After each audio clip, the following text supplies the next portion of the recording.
नमस्कार.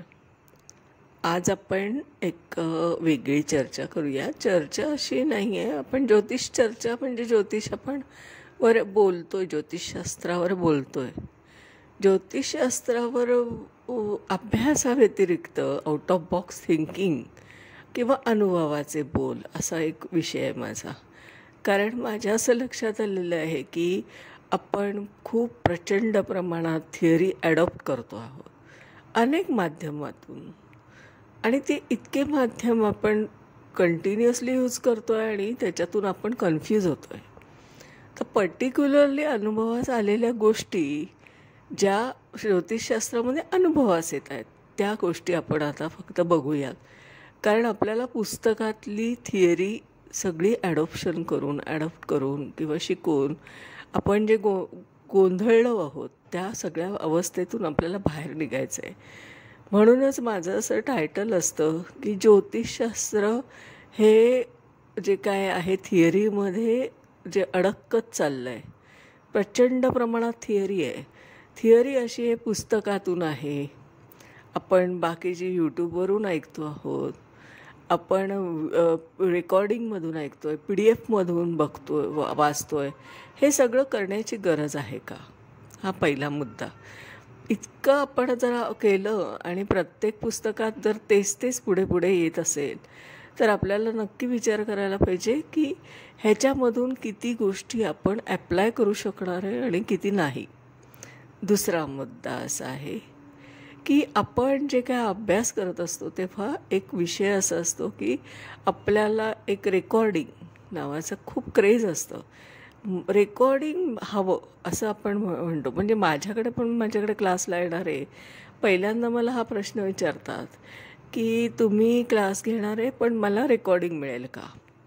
मी त्यांना एकच शब्दात सांगते की जर आपण शाळेमध्ये शिकत होतो, शालेय शिक्षण जेव्हा घेत होतो त्यावेळेस आपल्याला फक्त शिक्षक बोर्डावर शिकवत होते. बोर्डावर म्हणजे ब्लॅकबोर्डवर ते लिहून देत होते आणि आपण ते वहीत उतरवत होतो किंवा मनन चिंतन करत होतो.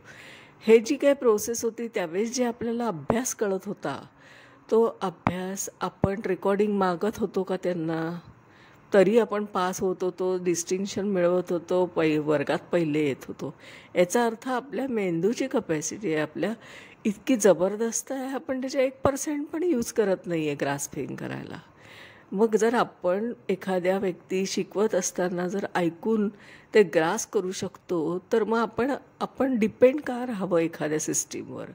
PDF म्हणजे काय हा माझा पहिला मुद्दा मी तुम्हाला क्लिअर करते. माझ्या बाबतीत जे काय मला बोलायचं आहे ते मी मुक्तपणे बोलणार आहे, मोकळेपणाने बोलणार आहे. मला कुणावर टीका नाही करायची. माझी मतं आहेत ती आणि त्याला मी प्रामाणिक आहे आणि मी त्याचा आदर करते. असं आहे. PDF म्हणजे काय, पुस्तकामधून थोडासा सारांश काढला आहे आणि तो तुम्हाला त्या नोट्सच्या स्वरूपात दिला आहे. त्याला नोट्सच म्हणूया आपण, छोटेसे महत्त्वाचे VIP नोट्स. पण तुम्हाला हे लक्षात येत नाही आहे की त्या नोट्समध्ये जेव्हा मी एखादी PDF बनवणार आहे तर त्या PDFमध्ये मी एक लिमिटेड नॉलेज तुम्हाला पास ऑन करणार आहे. पण तुमच्यासमोर जर अथांग समुद्र पडला आहे आणि त्याच्यात तुम्हाला जर पोहायला मिळतं आहे तर तुम्ही एवढ्याशा पाण्याच्या स्रोतामध्ये का पोहता आहात.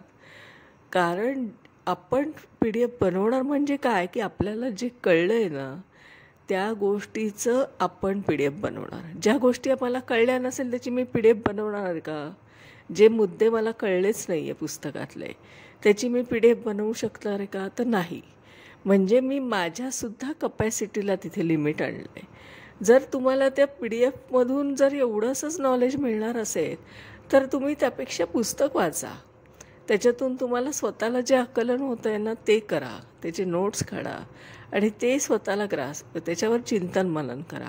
या पद्धतीने अभ्यास करा. PDF म्हणजे काय अभ्यास नाही ज्योतिषशास्त्राचा, आणि रेकॉर्डिंग म्हणजे काय अभ्यास नाही. तुम्ही जर त्या लेक्चरला शिकवत असताना जर मन लावून ऐकलं आणि त्याच्यावर चिंतन केलं तर तुम्हाला नक्की कळतं. आता माझ्या शिकवण्यामध्ये सगळ्यांना जर कळत असेल तर रेकॉर्डिंग देण्याची गरज मला कधीच पडलेली नाही.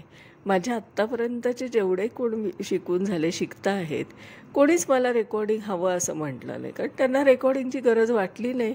कारण जे काय मी शिकवते ते पर्सनली शिकवते, प्रायव्हेटली शिकवते, एकट्याला शिकवते, त्याच्यामुळे त्यांना मुक्तपणे प्रश्न विचारता येतात, कळले नाही तर ते रिपीट विचारतात. ग्रुपमध्ये विचारू शकत नाही आपण, कारण एवढा वेळ पण नसतो. तर माझे पर्सनल क्लास आहेत. थोडक्यात काय मला सांगायचं की काय काय जे ड्रॉबॅक्स आहेत ना आपल्या शिक्षण पद्धतीमध्ये, ज्योतिषशास्त्र जसं आपण अभ्यास करतोय ना त्याचे काही ड्रॉबॅक्स आढळले, ते सगळे काढून टाकण्याचे माझे प्रयत्न आहे. त्याच्यामुळे माझं असं मत आहे की तुम्ही रेकॉर्डिंग PDF याच्या काही न करता गोंधळात पडता आपण आपला आपला अभ्यास करायला शिकलं पाहिजे. गुरु शिकवत असतात, शिष्याने ते ग्रास केलं पाहिजे, ऐकलं पाहिजे आणि मन लावून त्याच्यावर चिंतन केलं पाहिजे. ही खरी ज्योतिषशास्त्राची परंपरा आहे.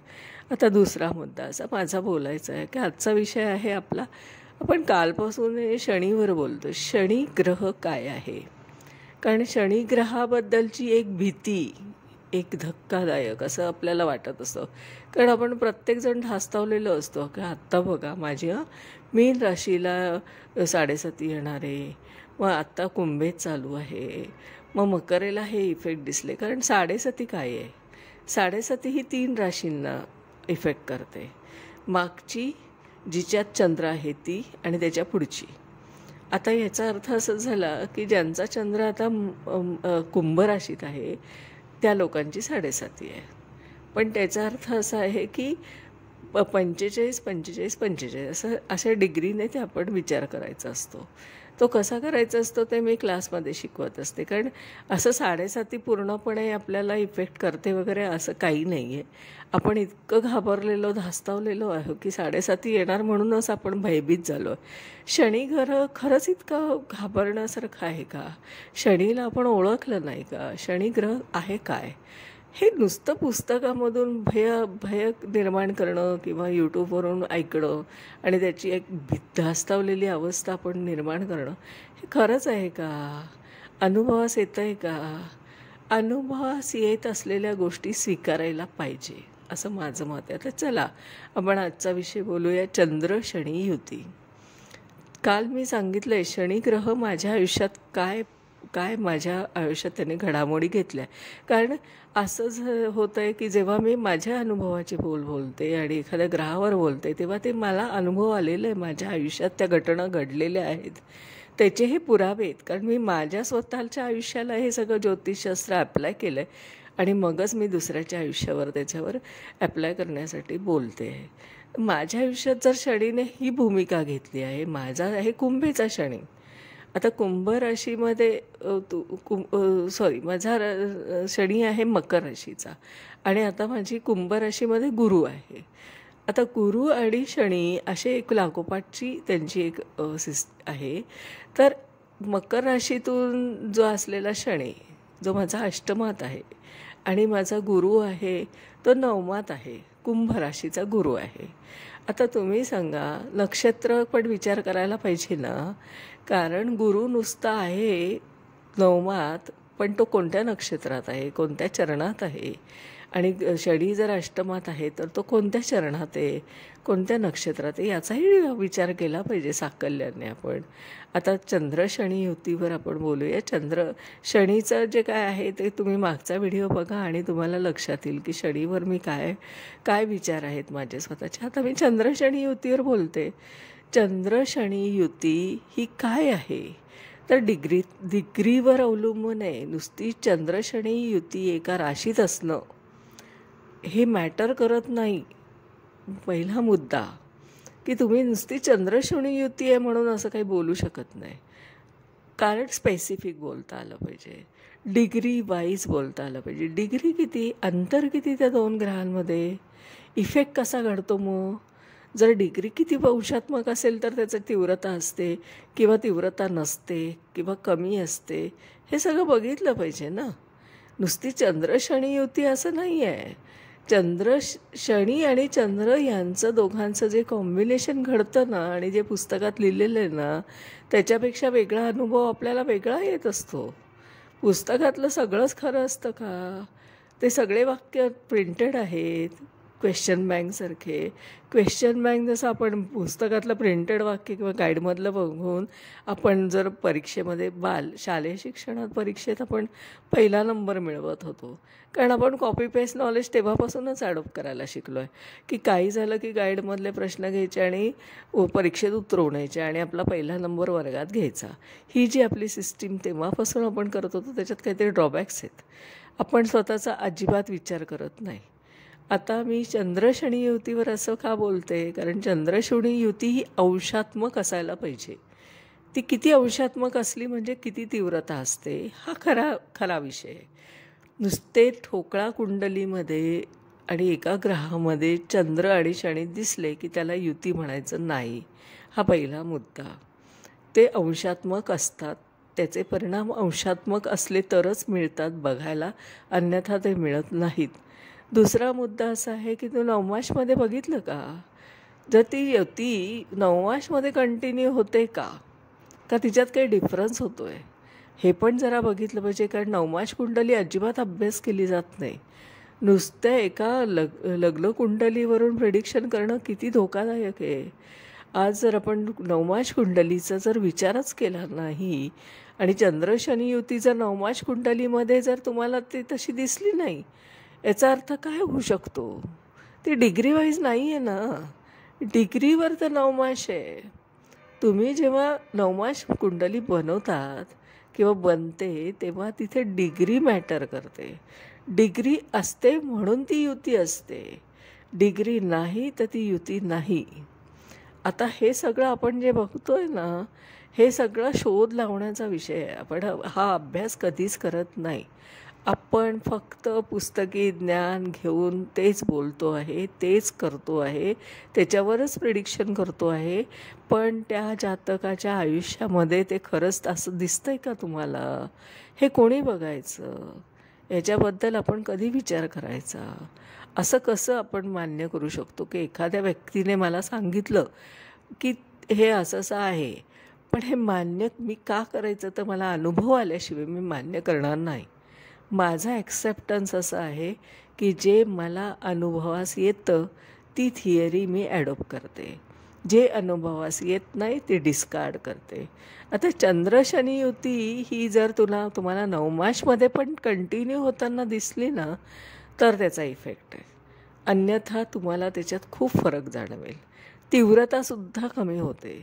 तुम्ही साधारणपणे जर बघितलं, निरीक्षण केलं, तर लग्न कुंडलीमधली असलेली युती आणि नवमाशमध्ये जर तिचा काही फरक पडला तर तिच्यामधले वेगळे इफेक्ट तुम्हाला दिसतील.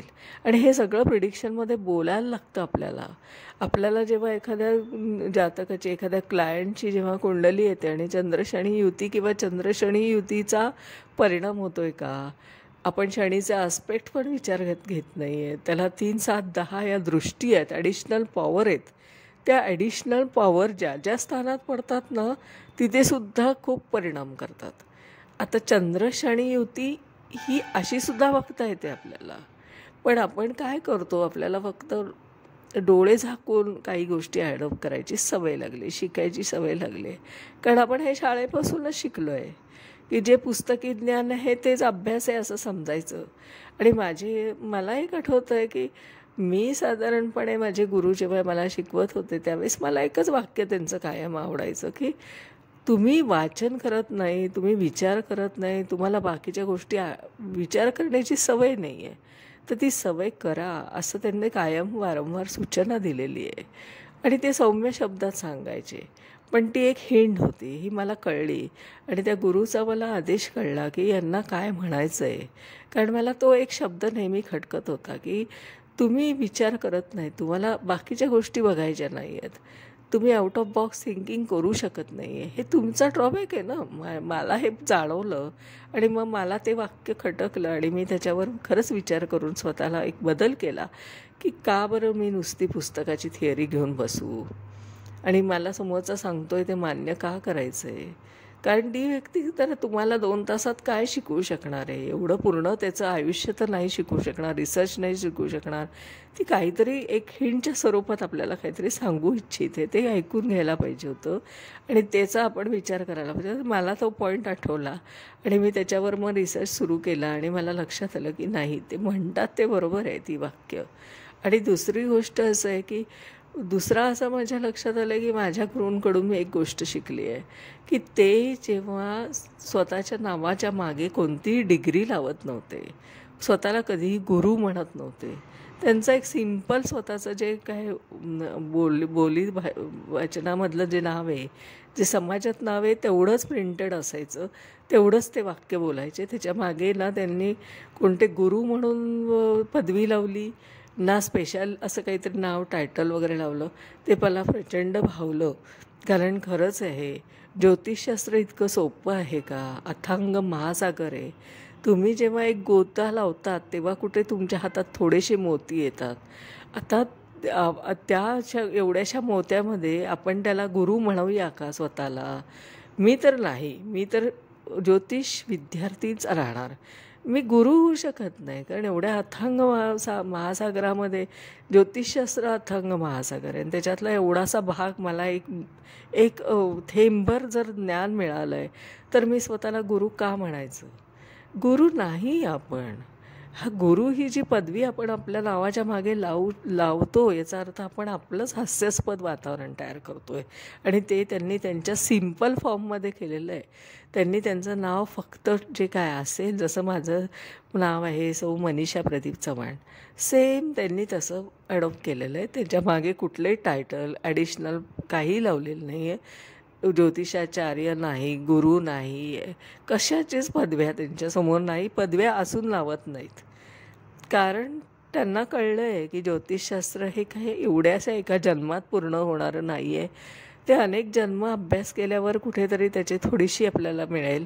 आणि हे सगळं आपण म्हणजे हे सांगण्याचं कारण असं आहे की मला काही त्याच्यावर असं काही बोलायचं नाही आहे कोणाविषयी, पण एकच आहे की ज्या गोष्टी मी गुरुकडून शिकल्या त्यासुद्धा मी 2 शब्द तुम्हाला सांगितल्या. कारण गुरु हा काय असं सांगत नाही, आदेश नाही देत तुम्ही हे करा ते करा.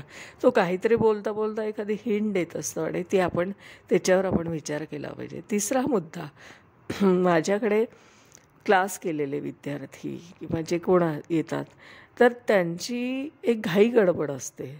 मला असं लक्षात आलं आहे की ते काय करतात, सगळं शिकून झालं की सांगतात की मॅडम माझ्याकडे पण ना माझे ओळखीचे आहेत, ते मला म्हणतात की क्लास घेता का तुम्ही? मला थोडं आश्चर्य वाटतं या गोष्टीचं. कारण असं आहे की तुम्ही स्वतः आधी अभ्यास करा. एवढंसं शास्त्र कळलं आहे म्हणून आपण शिकू शकतो का?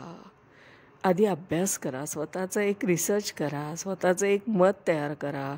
तुम्हाला ज्योतिषशास्त्र किती आकलन झालं आहे ते बघा आणि मग तुम्ही दुसऱ्याला ते प्रसारित करा. कारण एवढ्याशा छोट्याशा मी शिकवलेल्या एवढ्याशा ज्ञानाला तुम्ही प्रसारित करायला लागला तर काही दिवसांनी तुमचा क्लास थांबणार आहे. कारण तुम्हाला तेवढंच नॉलेज मिळालेलं आहे. तुम्ही किती दिवस हे बोलू शकणार?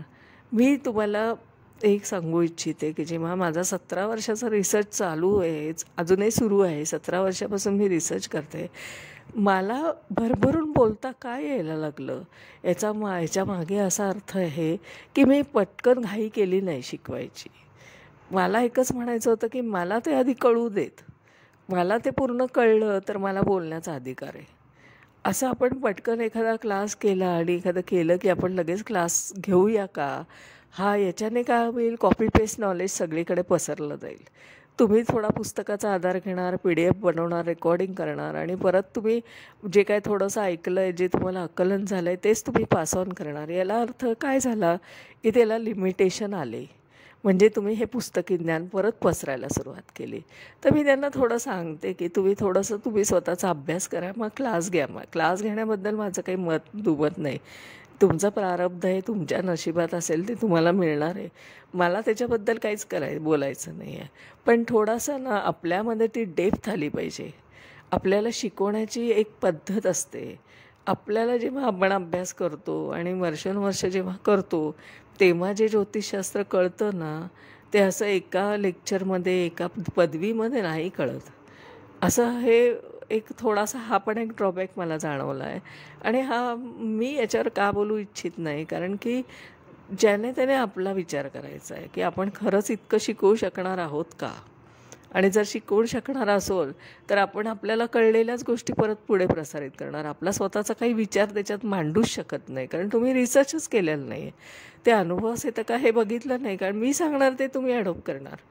पण ते तुम्हाला पण अनुभव एक आला पाहिजे, तुम्हाला पण त्याच्यामधून काहीतरी सापडलं पाहिजे ना, स्वतःचा पण काहीतरी अनुभव असायला पाहिजे, त्याची जोड असायला पाहिजे, तेव्हा तुम्ही शिकवू शकता. असं काही नाही आहे की मी एकटीनेच शिकवायचं आहे, सगळ्यांनी शिकवा, परंतु तुम्ही तेवढा अभ्यास करून मग शिकायला उभं राहा, असं माझं एक कळकळीचं वातावरण. कारण काय होतं आहे, ह्या सगळ्या पुस्तकी ज्ञानामध्ये पास ऑन करण्यामध्ये, कॉपी पेस्ट नॉलेजमध्ये आपण कुठेतरी ज्योतिषशास्त्रामध्ये आपण मागे पडत चाललो आहे. आपल्याला ते आकलन होत नाही, कारण हे अनुभूतीचं शास्त्र आहे. अनुभव असल्याशिवाय आपण काही करू शकत नाही. आपल्याला ज्योतिषशास्त्र हे अनुभूतीचं शास्त्र आहे असं का म्हणावं लागतं आहे, कारण ते अनुभवास येत असतं. जेव्हा तुम्ही कन्सल्टिंग करतात तेव्हा तुम्ही समोरच्या व्यक्तीला त्याची अनुभूती देत असतात, आणि म्हणून ती व्यक्ती मान्य करते की ज्योतिषशास्त्र हे अनुभवास येतं. हे कन्सल्टिंगमध्ये तुम्हाला त्याचे रिझल्ट्स दिसतात. जेव्हा तुम्ही कन्सल्टिंग करायला घेतात आणि एखाद्या व्यक्तीचं जीवनावर बोलायला लागतात, तेव्हा तुमच्या अनुभवातून ते तुम्हाला प्रिडिक्शन करता येत असतं. असं नाही आहे की तुम्हाला एक फॉर्म्युला दिला आहे, ही विंशोत्तरी दशा, याचं कॅल्क्युलेशन असं असतं आणि असा विचार करायचा, असं नसतं. एक आणि एक असं ज्योतिषशास्त्रात अजिबात नाही. आपण स्वतःचा रिसर्च केल्याशिवाय आपण बोलण्याचा अधिकार आपल्याला प्राप्त होत नाही. आणि जर आपण घाई करत असाल आणि शिकवायला तयार होत असाल, तर असं माझं म्हणणं आहे की परत एकदा तुम्ही एवढंसं नॉलेज घेऊन एवढंसंच प्रसारित करण्याची एवढीशी छोटेसे उद्दिष्ट का ठेवता आहात. जरा भरभरून बोलता येईल एवढा अभ्यास तरी स्वतःचा करा आणि मग बोला.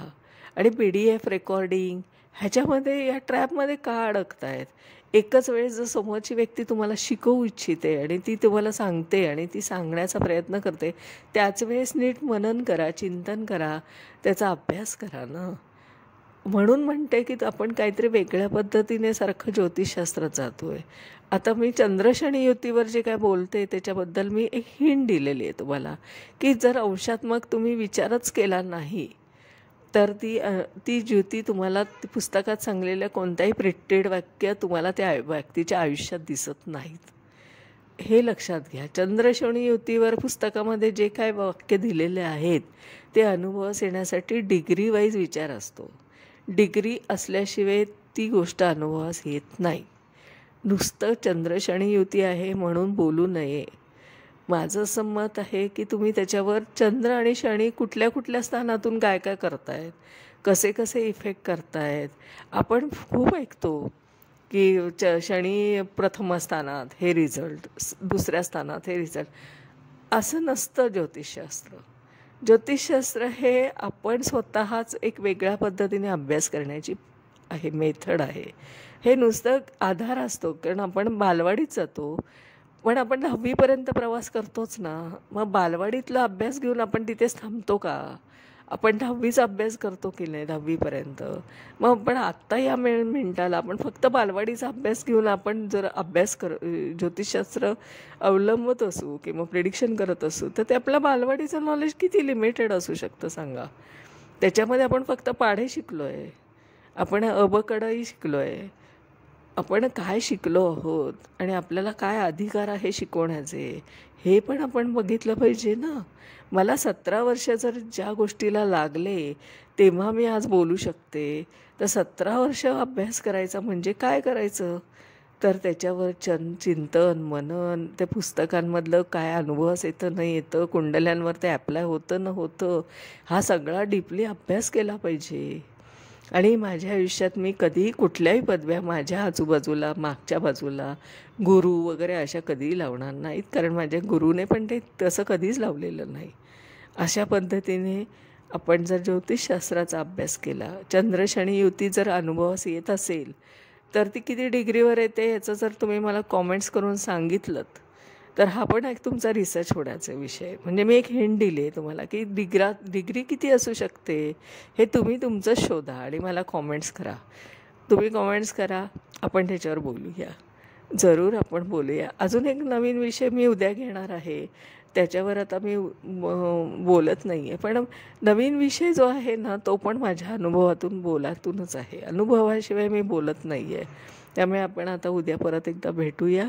आजच्या दिवसापुरता एवढं ठीक आहे. आपण इथे आता एंड करूया. माझं नाव आहे सौ मनीषा प्रदीप चव्हाण. मी आदित्य गार्डन सिटी वारजे येथे राहते. माझं मोबाईल नंबर आहे 9763787646. माझे स्वतःचे ज्योतिषशास्त्राचे पर्सनल टीचिंग क्लास आहे. पर्सनल म्हणजे एका व्यक्तीलाच एका वेळेस शिकवते. पर्सनल टीचिंग आहे. 2 तास प्रत्येकाचे वेगळे असतात आणि सकाळी 10 ते रात्री 10 असं माझं टायमिंग आहे. त्याच्यातले कोणतेही 2 तास तुम्ही फ्रीडम घेऊ शकता कोणत्या वेळेस पाहिजे तेव्हा, कारण माझे काही ग्रुपमध्ये क्लास नाही. त्यामुळे तुम्हाला कोणत्याही वेळेस ती घेण्याची मुभा पण मिळते.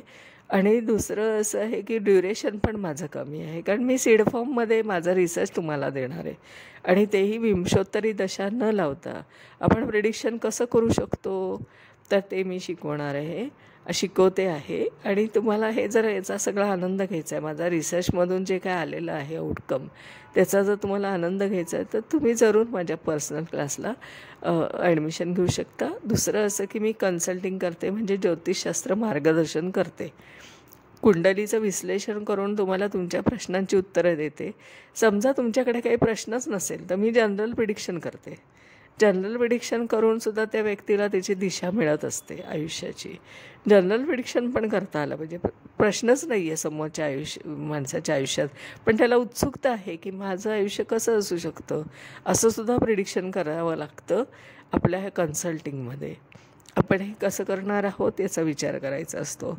आणि हे सगळं तुम्हाला कन्सल्टिंग पण माझ्याकडून मिळू शकतं. तुम्ही तुमची जन्मकुंडलीचं बर्थ डिटेल मला पाठवा.